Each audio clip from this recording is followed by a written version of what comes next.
यो रेडियो नेपाल हो। अब रत्नावली शर्माबाट समाचार सुन्नुहोस्। शुरूमा प्रमुख समाचार। प्रदेश संरचना कार्यान्वयनमा आएको 5 वर्षपछि प्रदेश 1 को नाम कोशी कायम। कोशी प्रदेश नामाकरण भएको अवसरमा आज सार्वजनिक विदा दिने प्रदेश सरकारको निर्णय। राष्ट्रपतिमा आफ्ना उम्मेद्वारलाई जिताउन नेपाली कांग्रेसले 8 दलीय गठबन्धनका सांसदहरूका लागि अभिमुखी कार्यक्रम गर्ने। ठगी र संगठित अपराधका आरोपी पृथ्वी बहादुर शाह सहित उनका सहयोगी विरूद्ध मुद्दा अघि बढ़ाउने केन्द्रीय अनुसन्धान ब्यूरो सीआईबी को निर्णय।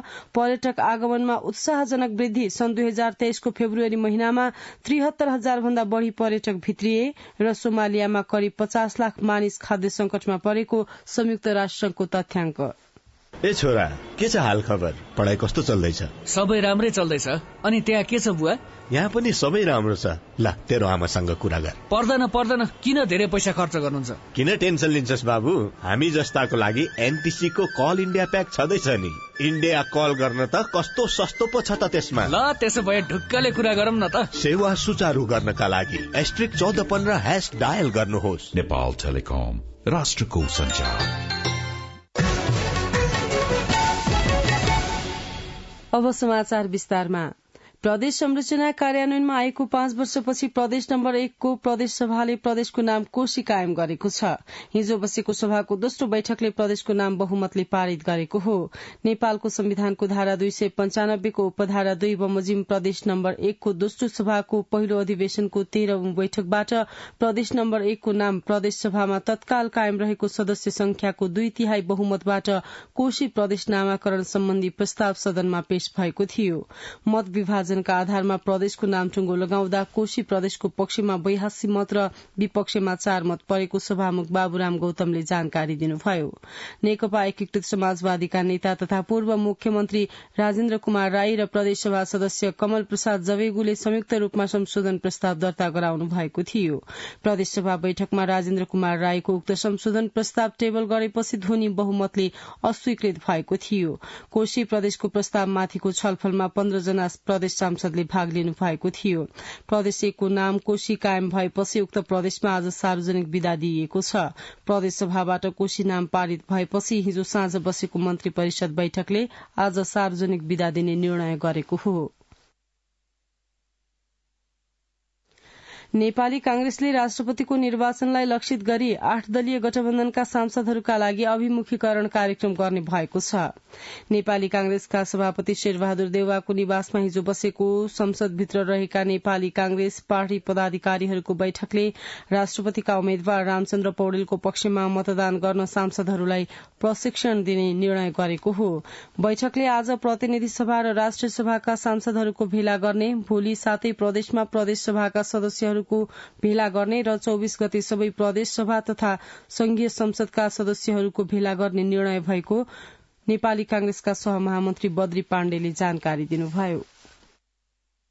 भोलि काठमाडौँमा प्रतिनिधि सभा र राष्ट्रिय सभाका सदस्यहरूका बीचमा राष्ट्रपतिको निर्वाचनका बारेमा अभिमुखीकरण कार्यक्रम सम्पन्न हुनेछ। 19 गते 7 वटा प्रदेशमा सबै प्रदेशका प्रदेश सदस्यहरू सम्मिलित हुने र केन्द्रबाट केन्द्रीय प्रतिनिधिहरू तोकिएर जाने र उहाँहरूको उपस्थितिमा अभिमुखीकरण कार्यक्रम हुनेछ। 24 गतेका दिन पनि त्यसरी नै काठमाडौँमा सातै प्रदेशबाट आएका प्रदेश सभाका सांसदहरू र प्रतिनिधि सभा राष्ट्रिय सभाका सांसदहरूका बीचमा पुनः संयुक्त रूपमा अभिमुखीकरण कार्यक्रम हुनेछ। सम्भवतः त्यो दिन नमूना निर्वाचन जस्तो पनि सम्पन्न गरिनेछ। बैठकले प्रदेश सभाका सदस्यहरूको भेला सम्पन्न गर्नका लागि सम्बन्धित प्रदेशबाट प्रतिनिधित्व गर्ने पदाधिकारीलाई जिम्मेवारी दिने निर्णय गरेको छ। काठमाडौँमा हुने सांसदहरूको भेलालाई 8 दलीय गठबन्धनका शीर्ष नेताहरूले सम्बोधन गर्ने कार्यक्रम रहेको सहमहामन्त्री पाण्डेले जानकारी दिनुभयो। नेकपा एकीकृत समाजवादी सचिवालय बैठकले राष्ट्रपतिमा रामचन्द्र पौडेललाई मतदान गर्ने निर्णय गरेको छ। पार्टी केन्द्रीय कार्यालय आलोकनगरमा हिजो बसेको बैठकले 8 दलीय गठबन्धनका साझा उम्मेद्वार रामचन्द्र पौडेललाई मतदान गर्ने निर्णय गरेको नेकपा एकीकृत समाजवादीका महासचिव डाक्टर बेदुराम भुषालले जानकारी दिनुभयो। नेपाली कांग्रेसका उपसभापति पूर्णबहादुर खड्काले प्रधानमन्त्री पुष्पकमल दाहाल प्रचण्डले संसदबाट विश्वासको मत लिएपछि मात्रै सरकार विस्तार हुने बताउनु भएको छ। नेपाल प्रेस युनियन सुर्खेतले हिजो सुर्खेत विमानस्थलमा आयोजना गरेको पत्रकार सम्मेलनमा उपसभापति खड्काले राष्ट्रपति र उपराष्ट्रपतिको चुनाव सम्पन्न गर्ने र त्यसपछि प्रधानमन्त्री प्रचण्डले विश्वासको मत लिएपछि त्यसको 2-3 दिनभित्रै सरकार विस्तार हुने बताउनुभयो। राष्ट्रिय स्वतन्त्र पार्टीको चुनाव चिन्ह फेरिएको छ। यसअघि गोलाकारको बीचमा घण्टीको आकृति भएको चुनाव चिन्हलाई संशोधन गरेर घण्टी चुनाव चिन्ह बनाइएको हो। राष्ट्रिय स्वतन्त्र पार्टीका प्रवक्ता एवं महामन्त्री डाक्टर मुकुल ढकालले पार्टीले निर्वाचन आयोगमा पेश गरेको पार्टीको विधानको अनुसूची 2मा रहेको साबिक चुनाव चिन्ह सम्बन्धी व्यवस्थामा परिवर्तन गर्न पेश गरेको संशोधन प्रस्तावलाई निर्वाचन आयोगको बैठकले स्वीकृत गरेसँगै चुनाव चिन्ह घण्टी कायम भएको जानकारी दिनुभयो।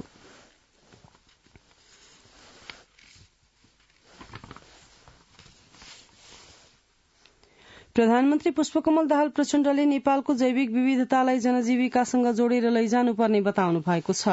अन्तर्राष्ट्रिय प्रकृति संरक्षण संघका महानिर्देशक डाक्टर ब्रुनो ओबेरेल सहितको प्रतिनिधि मण्डलसँग हिजो भएको छलफलमा प्रधानमन्त्री प्रचण्डले आईयूसीएनसँग हुँदै आएको साझेदारीले प्राकृतिक साधन स्रोतको व्यवस्थापनबाट जनसमुदायको आर्थिक उत्थानका क्षेत्रमा सहयोग पुग्ने विश्वास व्यक्त गर्नुभयो।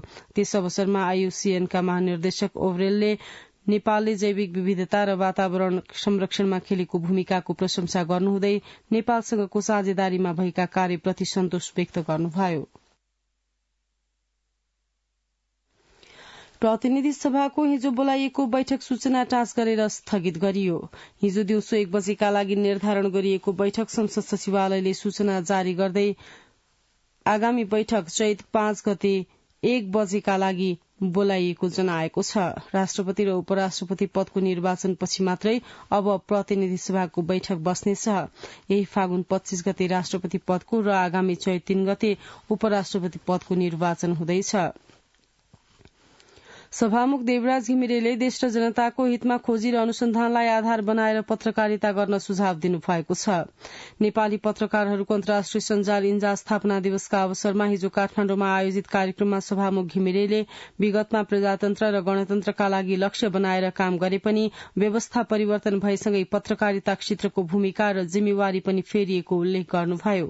मुलुकको परिवर्तनमा विशिष्ट योगदान पुर्याएको पत्रकारिता क्षेत्रलाई नीतिगत र व्यावहारिक रूपमा सहयोग पुर्याएर अघि बढ़ाउनु पर्नेमा जोड़ दिनुहुँदै सभामुख घिमिरेले संसद र सरकारलाई प्रभावकारी बनाउन पनि पत्रकारिता क्षेत्रको भूमिका महत्वपूर्ण हुने उल्लेख गर्नुभयो।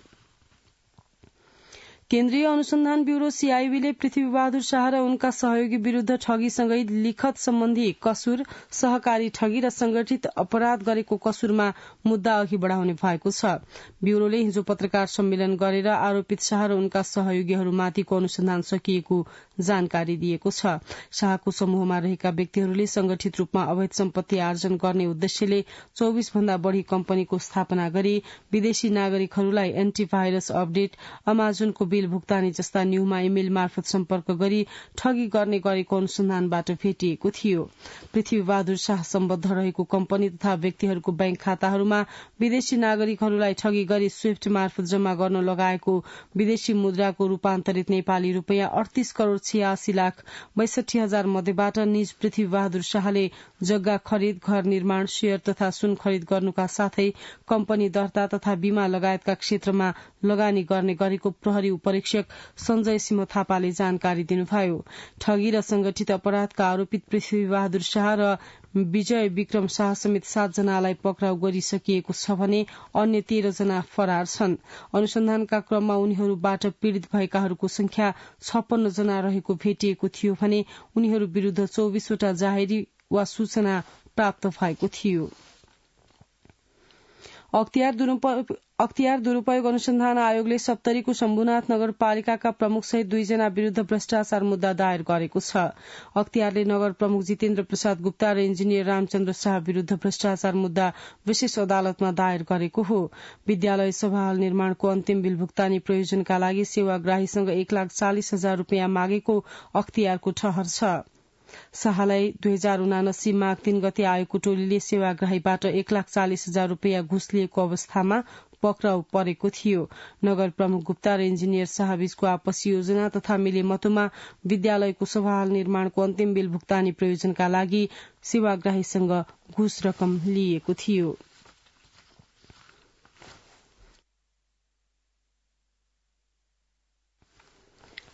राष्ट्रिय सभाका उपाध्यक्ष उर्मिला अर्यालले समानुपातिक निर्वाचन प्रणाली हटाउनु पर्ने विचार व्यक्त गर्नु भएको छ।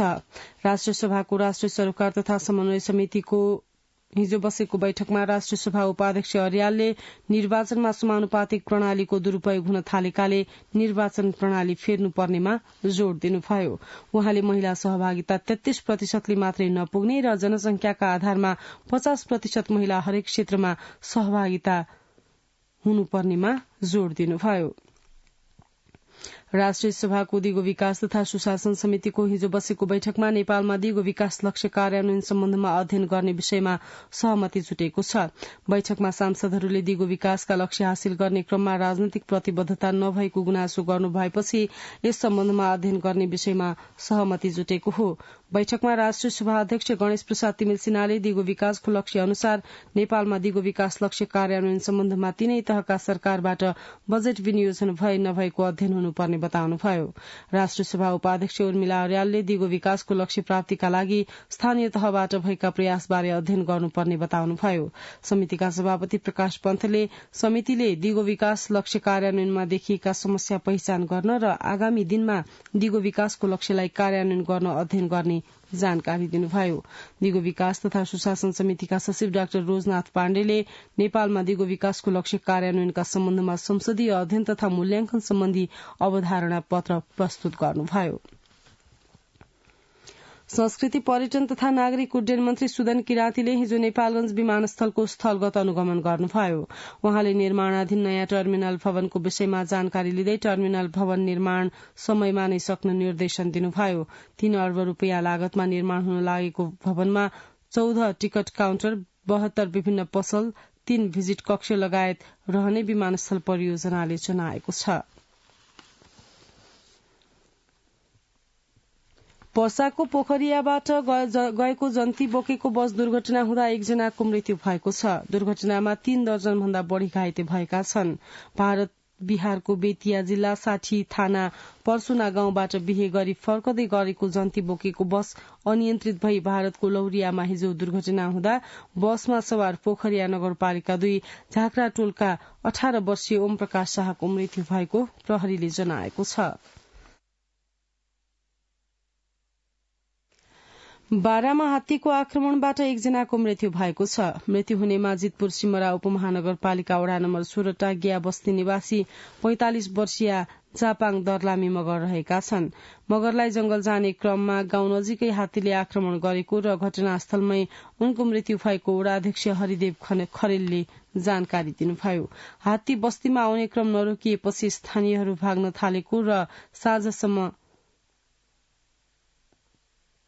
प्राय त्रासको स्थिति रहने गरेको वडाध्यक्ष खरेलले बताउनुभयो। नेपाल आयल निगमले तत्काल इन्धनको मूल्य नघटाउने भएको छ। नेपाल आयल निगमले विज्ञप्ति जारी गरी भारतबाट खाना पकाउने ग्यास बाहेक अन्य सबै प्रकारका इन्धनको मूल्य घटेर आए पनि उपभोक्ता मूल्य हाललाई यथावत राखिने निर्णय गरेको जनाएको छ। विज्ञप्तिमा आम उपभोक्ताको हितलाई मध्यनजर गरी हाललाई पेट्रोलियम पदार्थको खुद्रा बिक्री मूल्य यथावत राखिएको जनाइएको छ। नयाँ मूल्य अनुसार निगमलाई डिजलको लागत 5 रूपियाँ 5 पैसाले सस्तो भएर आएको छ। यस्तै पेट्रोलमा 1 रूपियाँ 21 पैसा लागत घटेको निगमले जनाएको छ। निगमलाई मट्टीतेलमा 3 रूपियाँ 40 पैसाले लागत घटेको र हवाई इन्धनमा 7 रूपियाँ 3 पैसाले लागत घटेको छ। निगमलाई प्राप्त नयाँ मूल्य अनुसार खाना पकाउने ग्यासको लागत प्रति सिलिण्डर 339 रूपियाँले बढ़ेको छ। पछिल्लो मूल्य पछि पनि निगमलाई 15 दिनमा 44 करोड़ रूपियाँ नाफा रहेको छ। निगमलाई गत आर्थिक वर्षको नोक्सानीबाट ऋण र बक्यौता गरेर 15.5 अर्ब रूपियाँ दायित्व भने बाँकी नै रहेको निगमले जनाएको छ। गौतम बुद्धको जन्मस्थल लुम्बिनीमा विदेशी पर्यटकबाट दान बापत संकलित विदेशी मुद्रा सटही हुने भएको छ। नेपाल राष्ट्र बैंकको विदेशी मुद्राको सूचीमा नपरेका देशका पर्यटकले चढ़ाएको मुद्रा नेपाल राष्ट्र बैंकसँग सटही गर्ने सहमति भएको लुम्बिनी विकास कोषले जनाएको छ। भैरवाबाट शशि पन्थीको रिपोर्ट। भगवान गौतम बुद्धको जन्मस्थल लुम्बिनीमा विदेशी पर्यटकबाट दान बापत संकलित 72 सालदेखि सट्टै नभएका मुद्रा नेपाल राष्ट्र बैंकसँग सट्टै गर्ने सहमति भएको लुम्बिनी विकास कोषले जनाएको छ। विभिन्न मुलुकबाट लुम्बिनी भ्रमणमा आएका 39 देशका 1 करोड़ 70 लाख बराबरको विदेशी मुद्रा सट्टैको प्रक्रियामा गएको हो। विदेशी मुद्राको सूचीमा नपरेकै कारण सट्टै हुन नसकेको र विकास कोषले नेपाल राष्ट्र बैंकका गभर्नरसँग पटक पटकको अनुरोधपछि सट्टै हुने अवस्थामा आएको लुम्बिनी विकास कोषका कोषाध्यक्ष ढुण्डिराज भट्टराई सिद्धिचरण बताउनुहुन्छ। 2072 सालदेखि हालसम्म सटै नभएका 39 राष्ट्रका मुद्राहरू समस्याको रूपमा रहिरहेको थियो। त्यसलाई नेपाल राष्ट्र बैंकका गभर्नरसँग लुम्बिनी विकास कोषको तर्फबाट कुरा राख्यौं र उहाँको निर्देशन र हाम्रो निवेदनका आधारमा नेपाल राष्ट्र बैंक लुम्बिनी प्रदेश कार्यालय भैरवाले सटै नभइरहेका जुन मुद्राहरू छन् त्यसलाई लिने र त्यसलाई एक्सचेन्ज अफिस सिंगापुरमा राष्ट्र बैंकको केन्द्रीय कार्यालय मार्फत पठाउने समझदारी भएको छ। पुस महिनाको एक्सचेन्ज दर रेटको आधारमा 1 करोड़ 70 लाख नेपाली बराबरको विदेशी मुद्रा भएको बताउनुहुन्छ पुनः विकास कोषका कोषाध्यक्ष ढुण्डिराज भट्टराई सिद्धिचरण। पुस महिनाको एक्सचेन्ज दर रेटको आधारमा हाम्रो लेखा शाखाले निकालेको जुन रेट छ 1 करोड़ 17 लाख नेपाली रुपैयाँ बराबरको विदेशी मुद्रा हामीसँग छ। विगतका समयमा लुम्बिनीमा चढाइएका दान पात्रहरू विकास कोषले सुरक्षित रूपमा रासो शाखामा लगत उठाएर एकिन गरेर राखेको रासो शाखाका विकास लामा बताउनुहुन्छ। लुम्बिनीमा चढाइएका दान पात्रहरू लुम्बिनी विकास कोषले सुरक्षित रूपमा रासो शाखामा लगत उठाएर जुन पैसाहरू एकिन गरेर राखेका थियौं संकलित पैसाहरूलाई चाहिँ हामीले राष्ट्र बैंकमा चाहिँ केही दिनमा नै यो काम सकेर हामी राष्ट्र बैंकलाई बुझाउने तर्खरमा लागिरहेका छौं। लामो समयसम्म पनि चढाइएका विदेशी मुद्रा जतनका साथ सुरक्षित अवस्थामा राख्नु विकास कोषको सराहनीय कार्य हो। सामान्य च्यातिने अवस्थामा समेत साट्न गाह्रो हुने विदेशी मुद्रा समयमै साटेको खण्डमा रासो वृद्धिमा समेत थप सहयोग पुग्न सक्छ। शशि पन्थी, रेडियो नेपाल, भैरवा। जुम्लाको तातो पानी धारा आन्तरिक तथा बाह्य पर्यटकका लागि आकर्षणको केन्द्र बनेको छ। तातो पानीमा नुहाउँदा बाथरोग र हाड जोर्नी लगायतका समस्या निको हुने विश्वासले त्यहाँ पुग्ने पर्यटकको संख्यामा वृद्धि हुँदै गएको छ भने पर्यटकको आगमनलाई मध्यनजर गर्दै तातो पानी गाउँपालिकाले धाराको व्यवस्थापनमा समेत जोड़ दिएको छ। जुम्लाबाट सागर परियारको रिपोर्ट। कर्णाली राजमार्गको जुम्ला खण्डको जर्मी गाउँमा अवस्थित तातोपानी धाराको छेउमा चिसो तिला नदी कलकल बग्छ। यही मनोरम दृश्य र त्यहाँ नुहाउँदा धेरै रोग व्याधि निको हुने भएपछि दैनिक सयौंको संख्यामा भीड़ लाग्ने गर्छ। आकर्षक पर्यटकीय गन्तव्य तातोपानी धाराको विस्तार र व्यवस्थापनमा जोड़ दिनुपर्ने गोठीचौर गाउँपालिका 4 का स्थानीय लक्ष्मण सुनारको जोड़ छ। नदीको किनारमा बनेको यो पर्यटकीयलाई आकर्षक गर्ने एउटा माध्यम बनेको छ। जुन अहिले 3-4 वटा धारा छ यसले अलि गरेर 10-15 वटा धारा बनाउन सक्यो भने अझै त्यति राम्रो हुने। तातो पानीमा नुहाउँदा रागन तथा नशा रोग निको हुने विश्वास छ। यस तातो पानीमा सुन चाँदी समेत पहिचान गर्न सकिने स्थानीयको भनाइ छ। रागन लागेको राम्रो गर्छ भन्छन्। यहाँको विशेषता एकदम तातो पानीमा चाँदी हाल्दाखेरि एकदम कालो हुन्छ। पितल मात्रै हो जस्ताको तस्तै देखिने। पर्यटकको आगमनलाई सहज बनाउन र सरसफाई लगायतका काम गर्न धारा व्यवस्थापन समिति छ। तातो पानी धारामा नुहाउने तथा अवलोकन गर्नेहरूबाट वार्षिक 14 लाख बढी आमदानी हुने गरेको छ। आन्तरिक तथा बाह्य पर्यटकहरूलाई फरक फरक शुल्क निर्धारण गरिएको छ। तातोपानी धारा व्यवस्थापन समितिका इन्चार्ज लालचन्द्र चनारा। मक्सिरबाट फागुनसम्म चाहिँ दिनको 100-150 जना चाहिँ टिकट काट्ने पाहुनाहरू भन्नु पर्यो। स्थानीयहरू त अब छन्। एकजना बराबर अहिले चाहिँ 30 रुपियाँ छ। गाउँपालिकाले लगेर झन् व्यवस्थित भयो भने झन् अरू मान्छेहरूले रोजगारी पाउँथे। पालिकाले तातोपानी धारा व्यवस्थापन तथा सञ्चालन कार्यविधि 2079 पारित गरेको छ। तातोपानीसँगै पालिकाभित्र रहेका लाछु जिउलो, गिरिद लगायतका पर्यटन क्षेत्रको प्रबोधन गर्न स्थानीयदेखि विज्ञसँग राय सुझाव लिएर पर्यटन क्षेत्रको विकास गरिने तातोपानीका अध्यक्ष नन्द प्रसाद चौलगाईको भनाइ छ। पर्यटक स्थल पनि धेरै छन्। गुरु फोटोदेखि लिएर पैकलाको दरबार त्यसपछि गिरिद लगायतका के गर्न सक्छौं भन्ने सबै विज्ञहरूसँग राय सल्लाह लिएर आम तातोपानीवासी र जुम्लीवासीसँगको जिज्ञासा छलफलबाट पनि त्यसलाई कसरी अगाडि बढाउन सक्छ हामी त्यसरी बढ्छौं। समुद्री सतहदेखि 2600 मिटर उचाइमा अवस्थित तातोपानी आन्तरिक पर्यटकको आकर्षक गन्तव्य बनेको छ। पालिकाको आर्थिक समृद्धिका लागि पर्यटक भित्र्याउन धाराको व्यवस्थापनसँगै पर्यटन पूर्वाधार निर्माणमा जोड़ दिन आवश्यक छ। सागर परियार, रेडियो नेपाल, जुम्ला। समाचार रेडियो नेपालबाट सुनिरहनु भएको छ। अब केही अन्तर्राष्ट्रिय समाचार। राजनैतिक तथा आर्थिक संकटमा फँसेको सोमालियामा करिब 50 लाख मानिस खाद्य संकटमा परेको संयुक्त राष्ट्र संघले जनाएको छ। सोमालियामा खाद्य संकटमा परेका मध्ये कम्तीमा पनि 1 लाख जना अहिले नै भूकमरीमा परेको बताइएको छ। खाद्यान्न सम्बन्धी विज्ञलाई उद्धृत गर्दै संयुक्त राष्ट्र संघीय महासचिव एन्टोनियो गुटेरेसका प्रमुख प्रवक्ता स्टेफन डुजारिकले सोमालियाको अवस्था निकै खराब बन्दै गएको बताउनु भएको छ। उहाँका अनुसार सोमालियामा अनुमानित 18 लाख बाल बालिका कुपोषणमा परेका छन्। ती मध्ये करिब 5 लाख को अवस्था अत्यन्त नाजुक रहेको छ। ग्रीसमा मंगलबार राति 2 रेल आपसमा ठोकिएर भएको दुर्घटनामा मृत्यु हुनेको संख्या 36 पुगेको छ। घटनामा घाइते भएका अन्य 66 जनाको अस्पतालमा उपचार भइरहेको जनाइएको छ। अब आर्थिक समाचार। भैरहवा स्थित गौतम बुद्ध अन्तर्राष्ट्रिय विमानस्थलमा 3 महिना यता रोकिएको अन्तर्राष्ट्रिय उडान पुनः सुचारू हुने भएको छ। यसअघि उडान गर्दै आएको जजिरा एयरवेजले 25 फागुनदेखि भैरहवाबाट साताका 3वटा उडान गर्ने गरी तालिका सार्वजनिक गरेको छ। जसअनुसार भैरहवाबाट कुवेतका लागि मंगलबार, बिहीबार र शनिबार बिहान उडान भर्नेछ। त्यसका लागि जजिरा एयरवेजले भैरहवादेखि कुवेतसम्म 28,836 रूपैयाँको एकतर्फी भाडा कायम गरेको पनि जनाइएको छ। यसअघि गौतम बुद्ध अन्तर्राष्ट्रिय विमानस्थलबाट गत जेठ 2 गतेदेखि पहिलो अन्तर्राष्ट्रिय उडान शुरू गरेको जजिरा एयरवेजले नै मौसममा प्रतिकूल समस्या आएपछि पुष महिनादेखि उडान रोकेको थियो। पाल्पाको रामपुर क्षेत्रका कृषक अहिले कफीको व्यावसायिक खेतीतर्फ आकर्षित हुन थालेका छन्। दक्षिण कोरियामा वैदेशिक रोजगारीका क्रममा कफी कम्पनीमा काम गरेको अनुभव सगाल्नु भएका रामपुर 5 भम्बक पाल्पाका प्रेम बहादुर सिंहले अहिले कफी खेती गर्नुका साथै गाउँघरमा उत्पादित कफी खरिद बिक्री पनि गरिरहनु भएको छ। गुल्मीमा उत्पादित कफी दक्षिण कोरियामा विदेशी कम्पनीले हिमालयको गिफ्ट नामले प्रशोधन गरी बजारमा बिक्री गरेको देखेपछि आफूले गाउँ फर्केर आफ्नो देशको उत्पादन आफैले बिक्री गर्ने अठोट लिएको युवा कृषक प्रेम बहादुर सिंहको भनाइ छ। उहाँसँगै त्यस क्षेत्रका अन्य कृषकहरू पनि कफी खेतीलाई व्यावसायिक रूपमा अगाडि बढाउन थालेका पाल्पा रामपुरका अगुवा किसान वासुदेव ढुङ्गानाले जानकारी दिनुभयो। सन् 2023 को 2 महिनाको अवधिमा 1,28,000 भन्दा बढ़ी विदेशी पर्यटकले नेपालको भ्रमण गरेका छन्। कोविडको सन्तास घट्दै गएपछि नेपाल भ्रमणमा आउने पर्यटकहरूको संख्या बढ़दै गएको नेपाल पर्यटन बोर्डले जनाएको छ।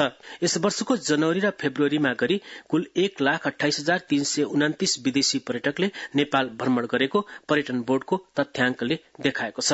बोर्डका अनुसार जनवरीमा 55,074 जना र फेब्रुअरीमा 73,255 जना पर्यटकले नेपाल भ्रमण गरेका छन्। यसरी विगत 2 महिनामा नेपाल भ्रमणमा आउने विदेशी नागरिक मध्ये भारतीय पर्यटकको संख्या सबैभन्दा बढ़ी छ भने दोस्रो स्थानमा नेपाल बढ़ी संख्यामा आउने अमेरिकी नागरिक रहेको नेपाल पर्यटन बोर्डका निर्देशक मणिराम लामिछानेले जानकारी दिनुभयो। नेपाल स्टक एक्सचेन्ज नेप्से परिसूचक बुधबार दोहोरो अंकले घटेको छ। बुधबार नेप्से परिसूचक 24.44 अंकले घटेर 1995.49 बिन्दुमा झरेको छ।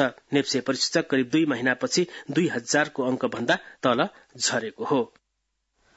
आर्थिक समाचारका साथमा सुरेन्द्र मणि त्रिपाठी। अब खेल समाचार।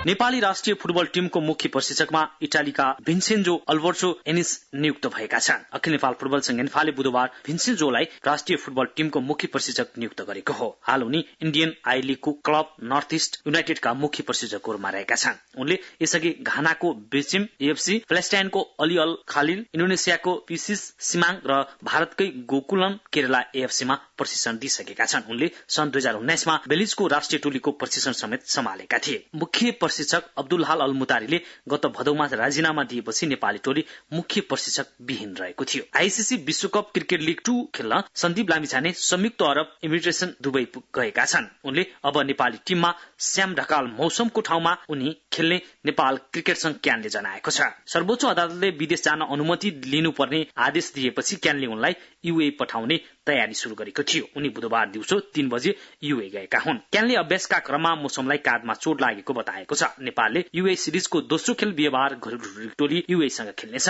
नेपाल क्रिकेट संघ क्यानका कार्यवाहक सचिव दुर्गाराज पाठकले अन्तर्राष्ट्रिय क्रिकेट परिषदले स्वीकृति दिएपछि सन्दीप दुबई गएको बताए। टिम व्यवस्थापनले चाहेमा उनले बिहीबार यूए विरुद्धकै खेल खेल्न पाउने उनको भनाइ छ। अस्ट्रेलियाको सिडनीमा नेपाली समुदायको बीचमा क्याम्प प्रिमियर लीग आयोजना हुने भएको छ। प्रतियोगिताको यो दोस्रो संस्करण हो। क्याम्प प्रिमियर लीग यसपटक डे नाइटमा हुने बताइएको छ। सँगै हामी सक्छौं भन्ने नाराका साथ क्याम्प युथ एसोसिएसनले आयोजना गर्ने प्रतियोगिता मार्च 19 बाट शुरू हुने र जुनको मध्यमसम्म सञ्चालन हुनेछ। आयोजक एसोसिएसनका अनुसार लीग साताको अन्तिम दिन हुनेछ। प्रतियोगितामा 16 टिमको सहभागिता हुनेछन्। क्याम्पको विजेता टोलीले उपाधि सहित 6000 र दोस्रो हुने टोलीले $2000 प्राप्त गर्नेछ।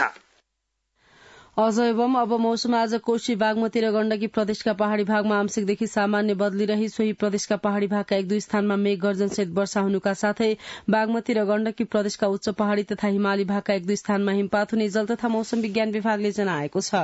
गत 24 घण्टामा काठमाडौँ उपत्यकामा मापन गरिएको अधिकतम तापक्रम 24.8 डिग्री सेल्सियस, न्यूनतम तापक्रम 10.8 डिग्री सेल्सियस। अहिले बिहानको सापेक्षिक आर्द्रता 92%। आज दिउँसो काठमाडौँ उपत्यकाको अधिकतम तापक्रम 23 देखि 25 डिग्री सेल्सियस का बीच रहने अनुमान छ। काठमाडौँ उपत्यकामा सूर्योदय अघि बिहान 6:28 भयो भने सूर्यास्त भरे साँझ 6:05 हुनेछ। अन्त्यमा यस प्रसारणका प्रमुख समाचार फेरि एकपटक। प्रदेश संरचना कार्यान्वयनमा आएको 5 वर्षपछि प्रदेश 1 को नाम कोशी कायम। कोशी प्रदेश नामाकरण भएको अवसरमा आज सार्वजनिक विदा दिने प्रदेश सरकारको निर्णय। राष्ट्रपतिमा आफ्ना उम्मेद्वारलाई जिताउन नेपाली कांग्रेसले 8 दलीय गठबन्धनका सांसदहरूका लागि अभिमुखी कार्यक्रम गर्ने। ठगी र संगठित अपराधका आरोपी पृथ्वीबहादुर शाह सहित उनका सहयोगी विरूद्ध मुद्दा अघि बढ़ाउने केन्द्रीय अनुसन्धान ब्यूरो सीआईबी को निर्णय। पर्यटक आगमनमा उत्साहजनक वृद्धि। सन् 2023 को फेब्रुअरी महिनामा 73,000 भन्दा बढ़ी पर्यटक भित्रिए र सोमालियामा करिब 50 लाख मानिस खाद्य संकटमा परेको संयुक्त राष्ट्रसंघको तथ्याङ्क। सुन्दै हुनुहुन्थ्यो रेडियो नेपालबाट बिहान 7 बजेको समाचार सकियो। 8 बजे अंग्रेजीमा समाचार सुन्न सक्नुहुनेछ। हवस् त, नमस्कार।